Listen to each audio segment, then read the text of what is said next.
JB, we had over 30 games this weekend in week one. We covered some Close to extensively, 40 like or more, yeah. Brockport, yeah, maybe even 40. Yeah, the Hobart Brockport game was covered extensively. We did the Springfield game extensively against Western New England. We got to talk about a lot of other games and see how the conferences are doing at this point with respect to win-loss records by the conference. So let's kind of dive in here. That's what we'll do every week, is dive in and, during this host chat segment, talk about the scores, talk about some features we may not have covered fully during the other aspects of the weekend.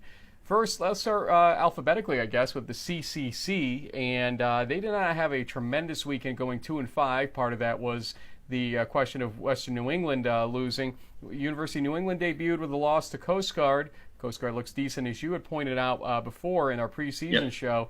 But Dean losing to Curry 44-41 is an interesting scenario where, congratulations, Curry, for upholding the CCC, but Dean, a lot of people would not have given a chance in that game going into it. Yeah, and the score of that game can be a little misleading, because I do believe Dean's final 14 or so points, kind of came late after Curry was up something like 44 to 28. But the crazy thing about that game, Frank, is it started off as sort of a defensive struggle. There were these two long, one of special teams punt block return for a touchdown, and then I think like a 80 or 90 yard either fumble return, or I think it might have been a long fumble return touchdown, about 94 yards. So it kind of starts off 7-7 mid second quarter, and then all of a sudden you have touchdowns galore in the second half. But really, Curry kind of jumped out there, kind of got up to a sort of a 44-28 lead there late in the fourth, and some of those last two scores by Dean made it interesting from a scoreboard perspective. But I don't think that the game was maybe as competitive as it looked on paper. Salve Regina did what we thought they would do as well with a 27-21 win over Worcester State. Maybe a little closer than I would have thought again, but they did. They had to come back. They were down 21-7 in that one. Worcester State was a team that we'd sort of pegged as maybe a dark horse, an up and comer, but it took a comeback by Salve to get a win in that one. The ECFC did not fare very well. Also at 1-6, we talked about Dean Curry already as one of those losses. The win, the sole win by an ECFC team, was SUNY-Maritime, 36-8 over Maine-Maritime. SUNY-Maritime team that lost Clayton Kendrick-Holmes as head coach very late in the ball game coming into this season, but they recover with the win against Maine-Maritime. Yeah, Thomas Wright, their quarterback, is going to help them win a lot of games. They won a lot of games last season. I know they came up a little short in the New England Bowl against WPI, but SUNY-Maritime is a good team, and now that looks like Husson may have fallen back to the pack based on their result against Union. The ECFC could run through Throg's Neck. One of those bridges over there. You get a choice of two, either the Throg's Neck or the Whitestone. And depending on traffic, you'll pick the one you'll want to take. Same toll on each, I believe. Let's see. A little too much travel information, but that's what we get from doing all these games. MASCAC, let's go to 5-2. One of the better performances by conference all weekend long in these interconference matchups, or non-conference as you may want to call it. Westfield State beating Nichols, Framingham State beating Endicott 34-13. We focused on that game a little bit and kind of what we thought it would turn into. Endicott with Coach McGonigal will win games at some point this season. They're just having to kind of bounce back with the coaching change there as well.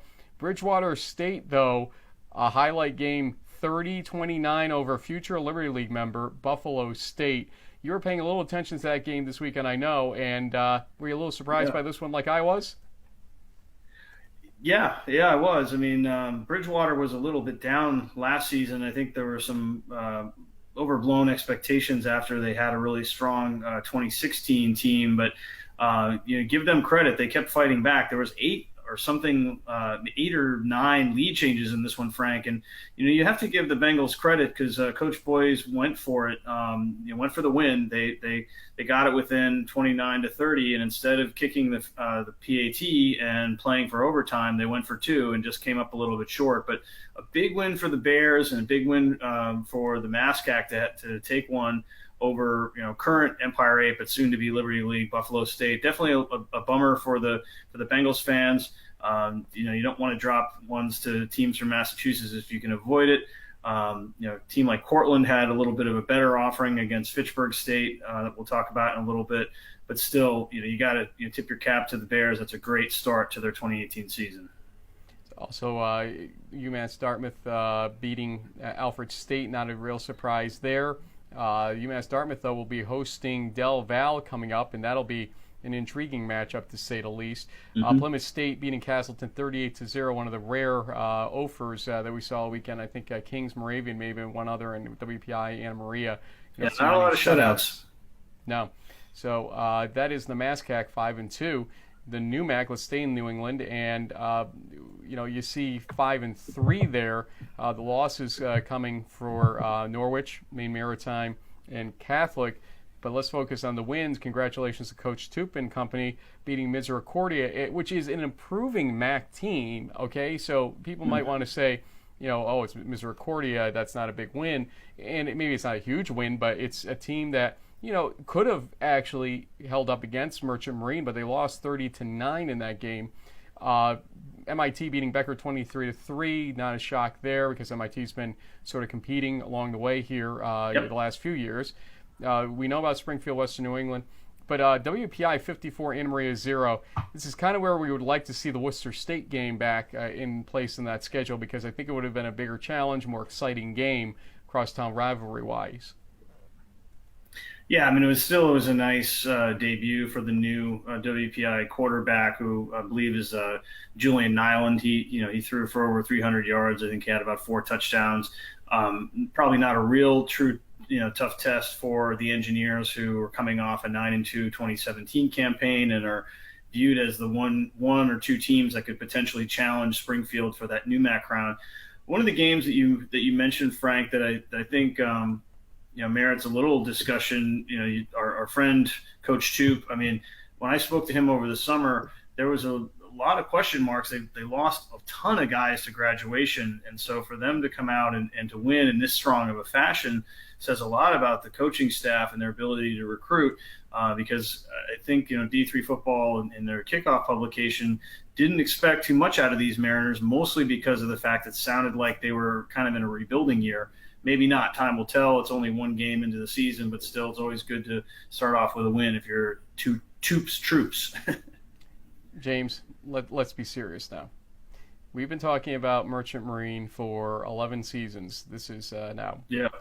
Every year, according to Coach Toop, is a rebuilding year. Every year could be an 0 year. He just is never that optimist coming into a season. This is Coach Toop every year. Now, some years maybe he means it versus others, but I love Coach Toop to death, as you do, but come on. I'm not going to be sold the bill of goods for 11 straight seasons, put it that way. Yeah, we just got to stay out of the crosshairs, man. We just got to stay out of those goods.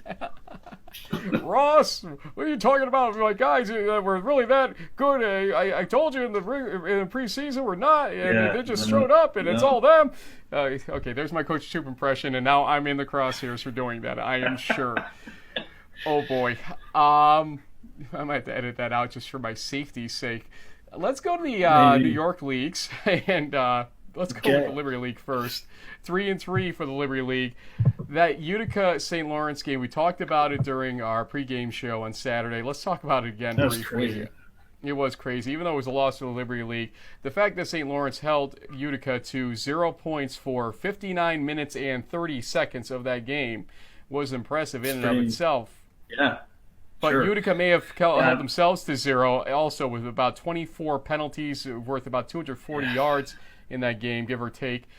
I mean, it took overtime. It took a kick where they had missed 3 prior kicks in that game to win the game in overtime because of an inadvertent whistle by a referee on the interception in the end zone of the first overtime possession by St. Lawrence. Utica came down on their possession and kicked the field goal to win.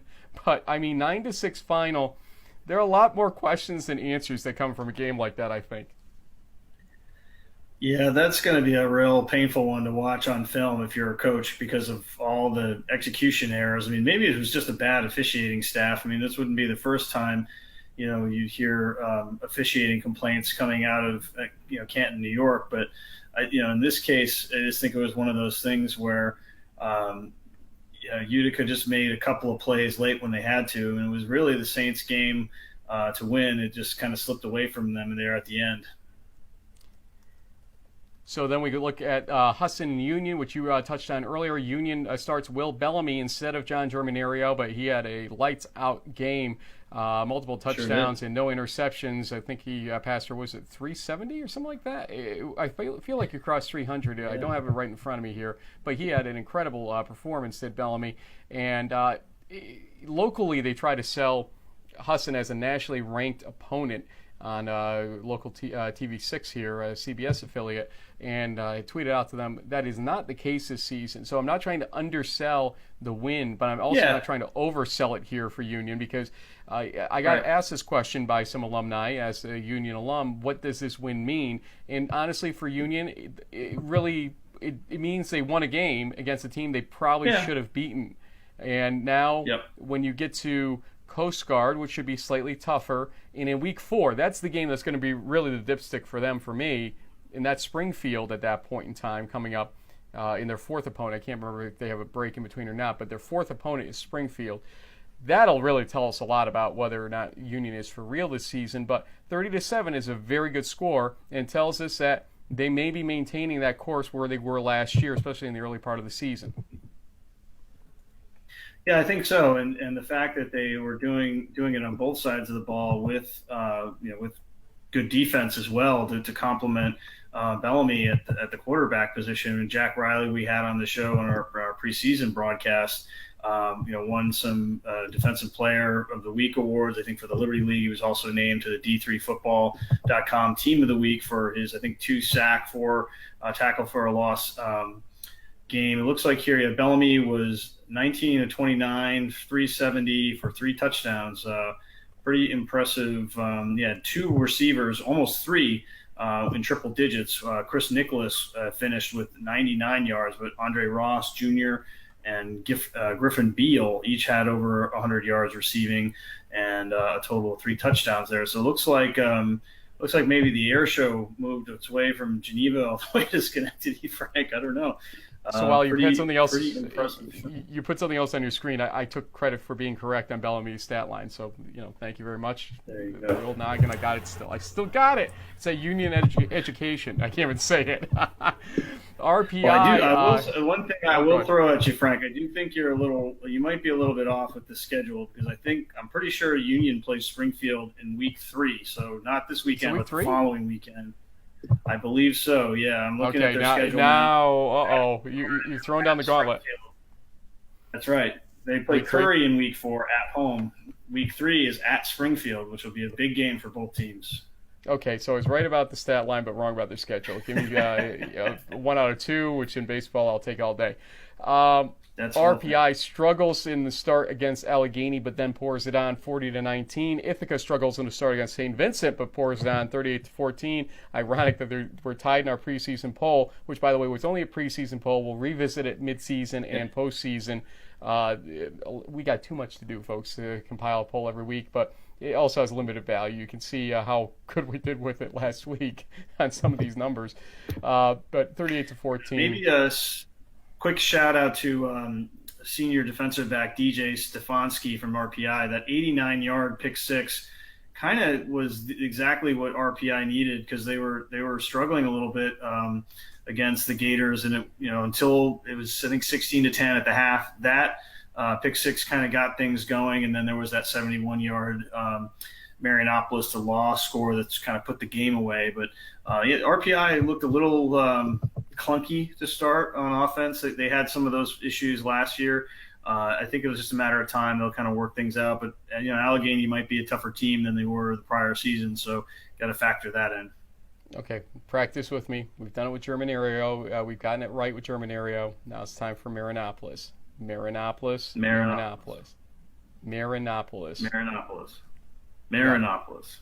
You got it. Got it.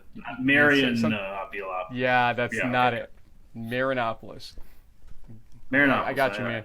I got you. Don't worry. the Marinopolis family watches, I'm sure, and they will know now we've got his name right. And we'll screw it up 18 different times this season still, even though we got it right now. Rochester loses 38-10 to Case Western Reserve in the nightcap. And honestly, a game that Case should have won. And I'm maybe surprised they didn't win by more, only because they were doing the home cooking at night, and they are the team they are. So it doesn't tell me much about Rochester. It doesn't tell me much about Case, to be honest with you. We'll see more from Chad Martinovich and company as the season continues, and hopefully talk to him at some point. Empire 8, we touched on Utica St. Lawrence already. Morrisville State beats Norwich 34-14. We know about the Buff State debacle of sorts, 30-29 against Bridgewater State. Cortland, Fitchburg State 51-14. Brockport 56-7 over Hobart.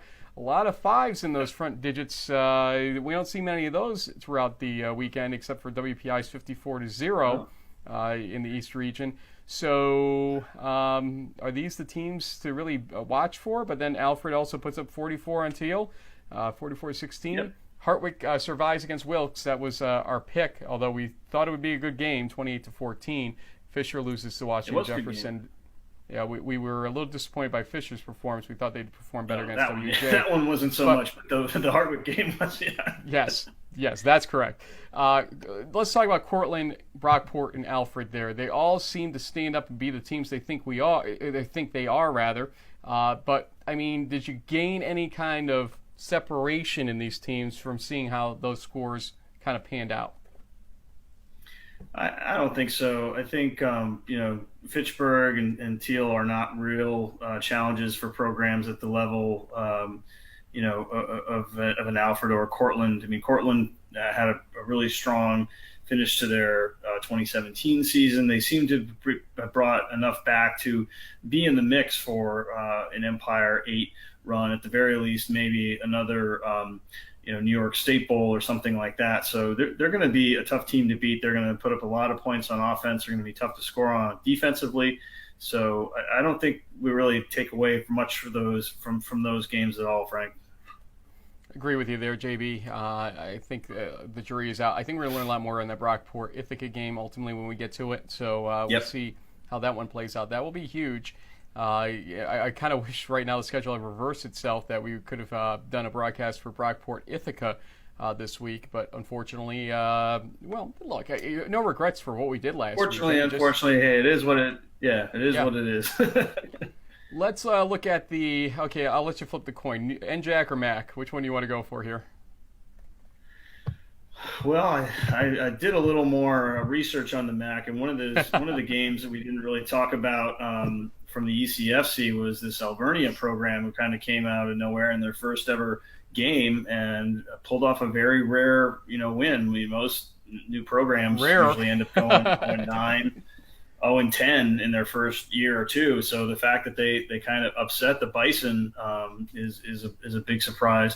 And I think we touched on some of the other games. I mean, Salisbury, Albright, 44-14. If it makes me wonder what the score is going to be with Luke Poorman at quarterback against Albright this weekend. It might be even more than 42-0 at halftime, Frank. It'll be interesting to see how he plugs into that offense. But otherwise, we've covered Wesley DelVal. We gave a shout out to our old friend Jimmy Robertson at FDU Florham with the 35-21 win.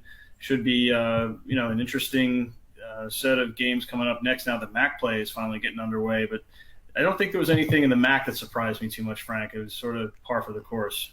Well, 2-9 surprises me in and of itself, and that was how the teams performed. And the wins coming from FDU Florham and Alvernia, I mean, those are teams you would expect to be the only winners in the MAC in the opening week of the season, but you got to sort of brush that against who were they playing. Some of the teams that won, let's review them quickly here in these games. Frostburg State, Rowan, Wesley, so three major NJAC teams there. Salisbury, there's 4. Merchant Marine, we talked about that. Okay. Moravian, a Centennial Conference team. Susquehanna, same thing there. Hartwick, Empire 8 team, that is always in the mix in some format. And Franklin and Marshall, going back to Centennial Conference. So I mean, you've got some really good teams. We think Franklin and Marshall should be a ranked team. I'm not sure why they dropped out of the poll exactly with their win against DelVal. That confused me a little bit, but it is what it is. But look, the MAC is 2-9, but you have to appreciate their heart in terms of who they schedule in these out-of-conference games at the end of the day. Yeah, and it does seem like it continues the fade that we saw at the end of last season, but it's not because of their lack of talent. Like I think, like you said, they're just playing against some really strong programs. So they're just ending up a little bit on the losing side, here early on. I'm sure that'll change, and eventually we're going to see.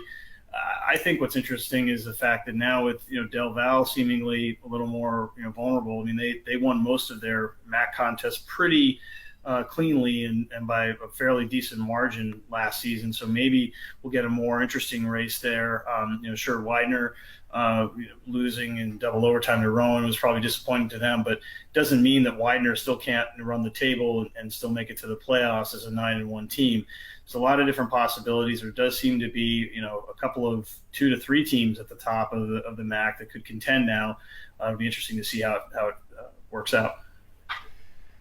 Let's talk about Rowan's performance briefly here. We reached out to Coach Corsi and unfortunately could not get him on this week. We'll do it in the future. Definitely, Coach. Sorry about that. I'll be in Philly tomorrow. We were going to try to get him on tomorrow, but just not going to work out. We don't want to hamper him on Friday as they prep for their game as well. So it's Rowan 41, Widener 34 in double overtime. Rowan down 14 twice in this game. Gets 14 points ultimately, or at least 12 of them, from Elijah Rem, I believe it is, with 2 kick returns for touchdowns, including one for 100 yards, which is the number that the NCAA uses, the longest you can put down for a kick return. He takes it from the end zone and goes all the way and shocks that team, twice. 34-34, I believe, is what he made the score. We end there in regulation. And Rowan scores the touchdown, or I believe was it 31-31 at the end of regulation, at one or the other. Nonetheless, Rowan scores a touchdown in the second overtime to win the game, 41-34. We had some activity on our Facebook page from our preseason show video where they were bringing up, hey, what about those New Jersey teams in the NJAC? We said, oh, well, you got to show up and beat some teams to really apply here. We talk about Wesley, Salisbury, Frostburg, Christopher Newport even. But Rowan is basically here saying, hi, remember us? And we said back to them, we see you, Rowan, we see you. That's right. We do, and they're going to make the NJAC race a little more interesting too. I mean, I think Wesley and Frostburg are still the favorites, but anything can happen when you get those 3 or 4 team races. They're tiebreakers, and things can happen down the stretch. So it'll be interesting to see how this Rowan team continues to progress. They're going to play Southern Virginia this weekend. I'm guessing that's probably a win for the Profs. So they're going to just keep moving along as they kick off NJAC play. Southern Virginia, let's talk about that scenario, because there was one conference game in the entire East region, 3 nationally, but just 1 in the East, and that was Christopher Newport beating Southern Virginia 38-9. CNU, a team that has shown strength at times, especially in the last couple of years. 2 years ago, 3 years ago, there were some upsets that they participated in. I think they beat Wesley one year, if I remember correctly. Mm-hmm. They did a couple years ago. But they've been a little quieter of late. This is not an unexpected result, but now they are 1-0 in the NJAC. Southern Virginia 0-1 in the NJAC, as that was a conference game. What's your thought of starting season with a conference game like this? We've seen it in Division I.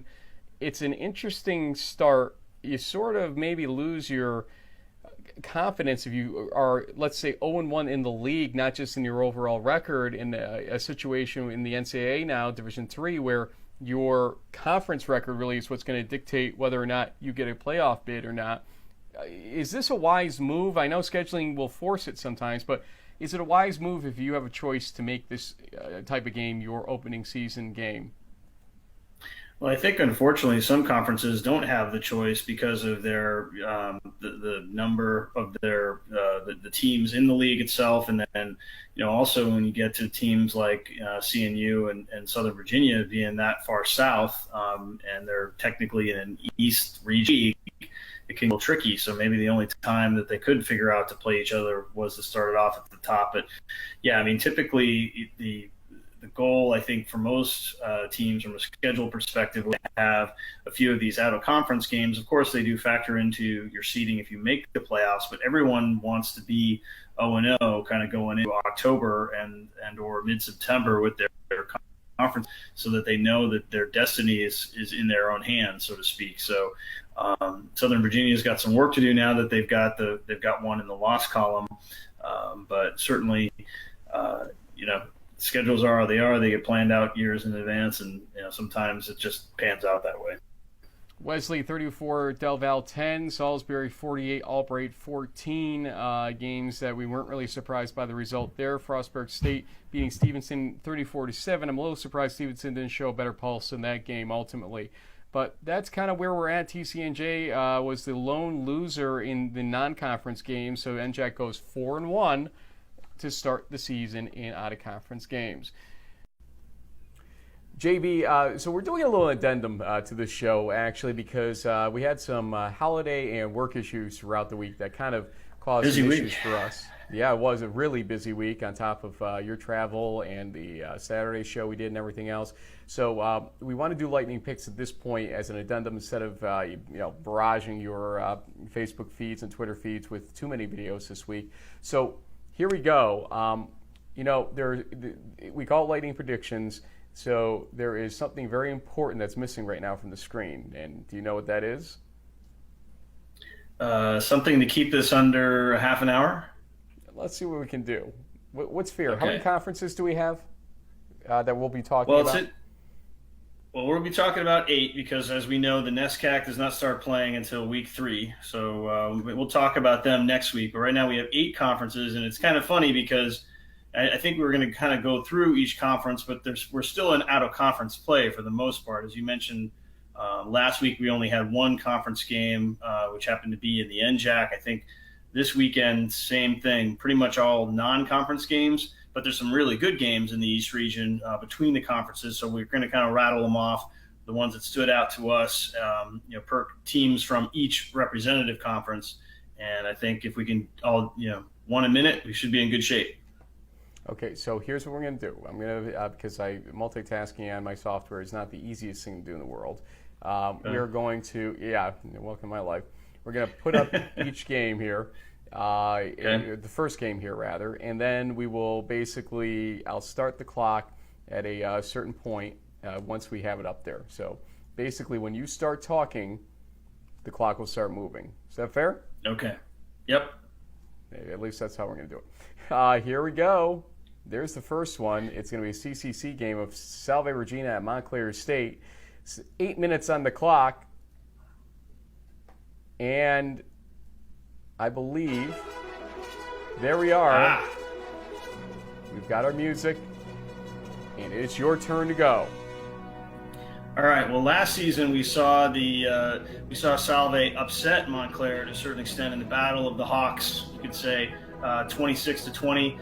Salve needed a comeback to beat the Worcester State Lancers. Montclair hasn't played yet. They're at home. May give a slight edge to the Red Hawks here after kind of a down season last year, but I'll say Salve squeaks this one out, Frank, 24-21.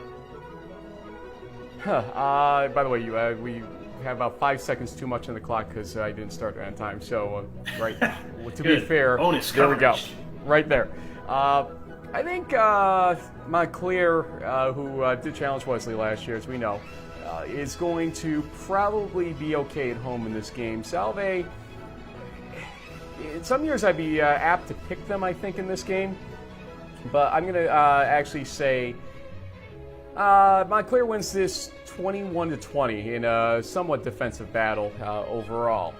Okay, let me get the next game ready to go here, and that's going to be this one. Mass-Maritime at SUNY-Maritime. It's the Chowder Bowl. The Chowder Bowl. Yes, it is. And so we have the Privateers taking on, I believe, the Mariners. There's so many teams called Mariners from Maritime. But last season, the Privateers outlasted Mass-Maritime by a score of 37-32. Not as close as it sounds, though, Frank. They were up 34-20 mid to late second half. It got a couple of late scores. Mass-Maritime did to pull it even. I think Thomas Wright and the Privateers are going to put up some points. I will take SUNY-Maritime to win or to retain the Chowder Bowl 37-20. Took 8 minutes just to give me the score there. SUNY-Maritime impressed me in terms of their recovery from the coaching situation last week. And they are normally the stronger of the two teams, I believe, in this game year in and year out. So why am I going to change horses at this point? SUNY-Maritime wins this game 34-21. Next one up is a big one. Number 5, Brockport at Ithaca. This don't take Ithaca too loosely here or too lightly if you're Brockport, that's for sure.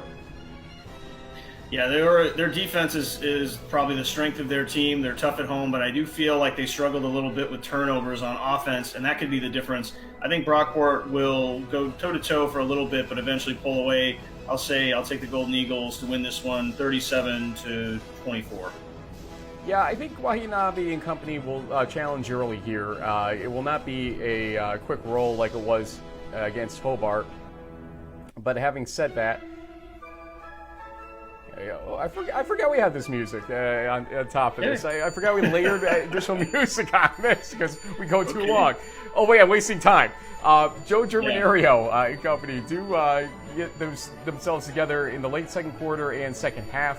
I think it's going to be a score of 37-20. I think Ithaca will post some points in this game, so don't be surprised at that if it happens.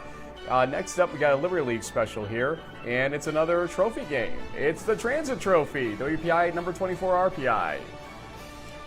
Not much of a game last season. RPI won 36-14, pretty straightforward. I do feel, though, this year that this new quarterback, Nyland, and the engineers from Worcester will give them a run. You know what? I'm going to pick C-Rob and company to upset the number 24 New York Engineers. I'll say it's going to be more of a shootout. They'll take it 34-31. In my quick hit upset pick of the week, this was the upset pick of the week. I said WPI will beat RPI. I think RPI struggles against Allegheny to start the game. We're not necessarily an anomaly. They struggled at times last season to get things off the ground, and the second half season obviously was a lot better than the first half this season for RPI. Might repeat that type of situation here or that trend. WPI wins this game. It's usually high scoring, 40-34. Okay, we got 2 MAC games, so we got to be quicker in this. First off, it's going to be DelVal, number 23 in the country, at Mass-Dartmouth. This is an unusual pairing, to say the least. Yeah, I think the Corsairs might give them a game in the first half, but Aggies, too much talent. They'll run away with this one in the second half, say 42-21. Yeah, DelVal bounces back well after the Wesley loss. I think they win this game 41-17. Other MAC game, talk about UMHB at Albright, another odd pairing here, and a big travel for the debut this season of UMHB. Yeah, I think after giving up a ton of yards on the ground, the Albright defense is going to get burnt through the air in Luke Corman's starting debut for the Crusaders. I'll take the Crusaders to win this one 63-14. Wow. They're going to hang 60, you're saying? No, I'm not going to say hang 60. I say hang 49, though. UMHB wins this 49-10. MASCAC game that don't overlook this game. This could go the same way the Buff State game went in terms of E8 fortunes last week. It's Framingham State at Cortland. 2.5 minutes. The Red Dragons are going to have a tough time with this one because they actually did lose at Framingham last year, 29-14. Bit of a revenge game for them. They handled Fitchburg with no problem, but I do think the Rams are the real deal. So I think they're going to grind out an ugly but still maybe a 24-21 win. Cortland wins this one going away. I actually think maybe close early, 37-17 in favor of Cortland. This game is intriguing coming up because Kean did not play last week, and I call this the team that probably wishes they had played coming into it because Springfield gets some real good traction under their feet offensively at the very least last week. What do you think? Last year, this was a 28-8 win by the Pride. Probably not been a while. It's been a while since Kean has probably seen a true triple option offense like them. Probably more competitive this year, but I'll give the edge to Springfield. I think they pull away late, 35-28. Yeah, I think Springfield's got it together right now, and Kean's going to have an interesting time trying to stop them offensively. Chad Shade Show will continue with Dick Boehner handing him the ball on each snap. Yep. It's going to be Springfield 34, Kean 20. And finally, with 1 minute and the music rolling around here a little bit, Christopher Newport at Hampden-Sydney. This is one that basically is the South region roots of Christopher Newport showing through. Yeah, and I think, isn't, it's Southern Virginia that's going to the ODAC, but anyway, these are definitely the southernmost point of the East region. CNU looked real good in their win in week 1. Last season, they beat Hampden-Sydney 20-7. Maybe makes me think this might be more of a defensive struggle. Hampden-Sydney lost their opener by a pretty decent margin, so I think it's actually going to be the Captains with an easy one here, 31-17. Yeah, the Captains looked good last week, that's for sure, and I think they're going to score early and often in this game. By the tune of, to make sure we stay within our timer here, 30-14 in favor of Christopher Newport. 9 seconds. Got anything else you want to say?